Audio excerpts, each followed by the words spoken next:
Welcome back, everybody, to another deep dive. We love to pick these really fascinating stories from the Bible, and this one is a doozy. It's got victory, betrayal, and even a word that becomes like a deadly password. A deadly password. It's amazing how one word, shibboleth, could have such huge consequences. What's interesting is that the story is really about how something so small can turn into something so powerful. Yeah, shibboleth. It's not exactly a word you hear every day. So let's back up a bit and set the scene for everyone. We're in the time of the judges, and our main guy is Jephthah. He's a warrior, and he's leading his people, the Gileadites, to a pretty hard-fought victory against the Ammonites. Now keep in mind, the Israelites were split into 12 tribes. The Gileadites were one tribe, and the Ephraimites, who we'll hear more about soon, were another. Gotcha. So Jephthah pulls off this huge win, right? But the Ephraimites, who were living on the west side of the Jordan River, they weren't exactly thrilled about being left out of the action. It all boiled down to feeling left out. They felt like Jephthah should have included them in the victory even though they didn't really participate in the fighting itself. So instead of just talking it out, Yeah. they marched over to Jephthah's land, ready to rumble. You can really sense the anger and resentment. Like they went straight to Jephthah, saying he purposely left them out. And if he didn't give them what they thought they deserved, they were ready to go to war. And Jephthah, being Jephthah, he wasn't having any of it. I mean, he had actually asked the Ephraimites for help before the battle, but they said no.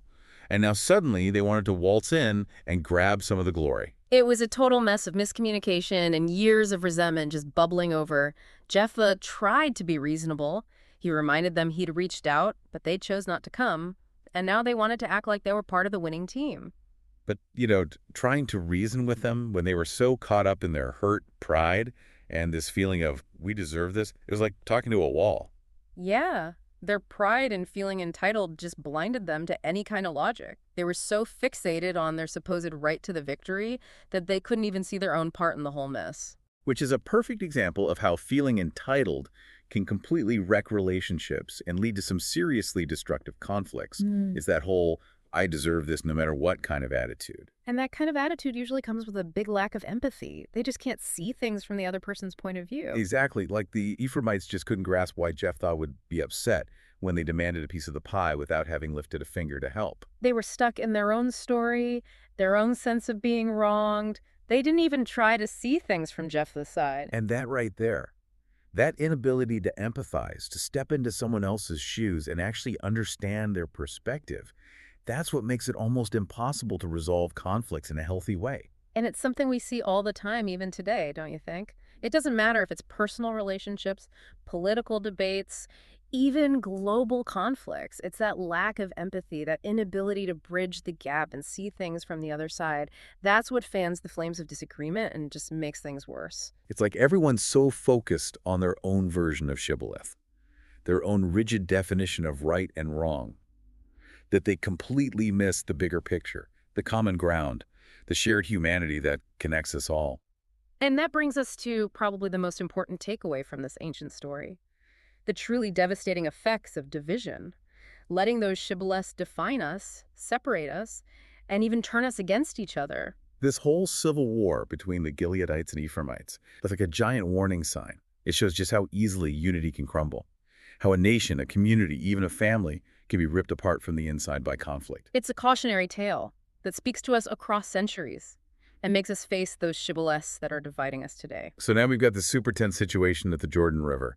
The Ephraimites are trying to make a run for it, and the Gileadites are like, nope, not happening. But here's the thing. How could you even tell who was who? They were all Israelites, right? And that's where things get really interesting and kind of brutal. The Gileadites figured out that the Ephraimites had this different way of talking. They couldn't say the shin sound properly, so they came up with a test. Let's test. Yeah, a pronunciation test. They used the word Shibboleth. It means stream in Hebrew. Oh, so it was like an everyday word, like if you were asking for directions to a river crossing or something? Exactly, and that's how they did it. The Gileadites would stop anyone trying to cross the river and make them say Shibboleth. If they said it right with that clear sh sound, they were good to go. But if they said Sibboleth with an S instead of sh, That was it. Game over. The Gileadites were guarding all the spots where you could cross the Jordan. And anyone who couldn't roll their share was instantly labeled an Ephraimite and killed right there. that's heavy. So basically they use this little language quirk to pick out their enemies. Exactly. And the result, it's crazy. 42,000 Ephraimites died just because they couldn't pronounce one word right.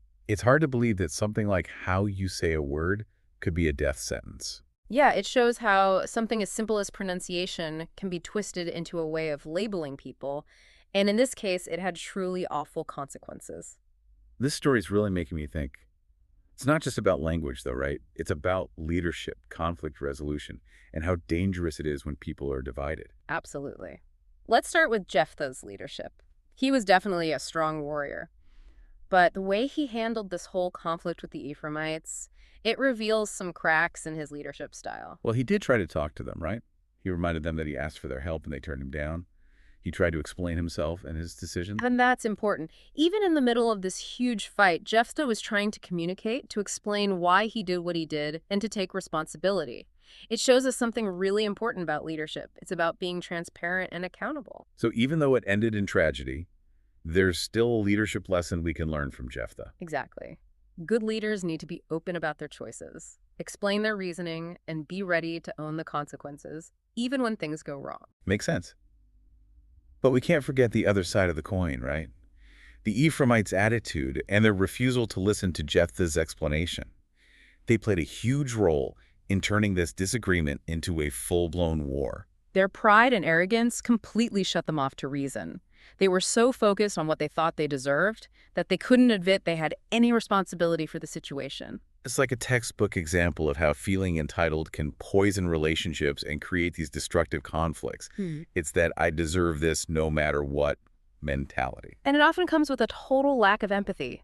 They just can't or won't see things from the other person's side. Like the Ephraimites couldn't wrap their heads around why Jephthah would be upset that they were demanding rewards without having actually helped. They were stuck in their own little world, their own sense of being wronged. They didn't even try to see things from Jephthah's point of view. That inability to empathize, to really understand and acknowledge the other person's perspective, it's like the biggest roadblock to resolving any conflict peacefully. And honestly, isn't that something we see all the time in the world today?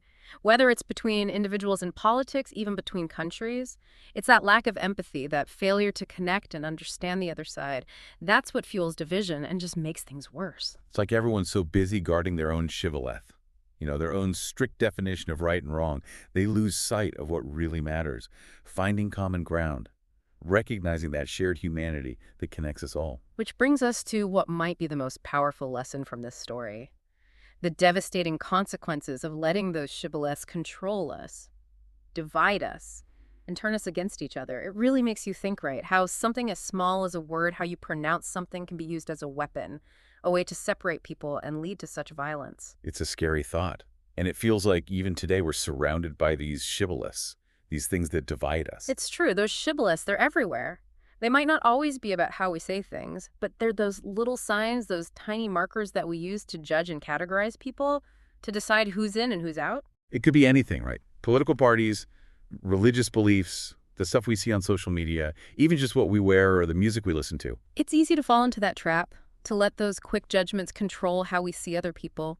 We make those snap decisions sometimes without even realizing it, based on these superficial things, without really taking the time to understand who someone truly is. It's like we're constantly looking for those shibboleths, those little clues that tell us someone is different from us, that they don't belong to our group. And that kind of thinking, that us versus them mentality, it's dangerous. It creates suspicion, fear, and anger. It stops us from seeing the shared humanity that connects us all. So how do we break free from this cycle of division? How do we stop focusing on the things that separate us and start focusing on what unites us?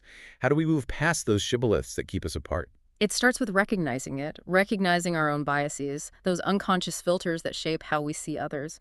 We need to admit that we all have shibboleths, those mental shortcuts that we use to judge people. And once we realize we have those biases, we can start to question them. Right. Exactly. Ask yourself, why am I judging this person?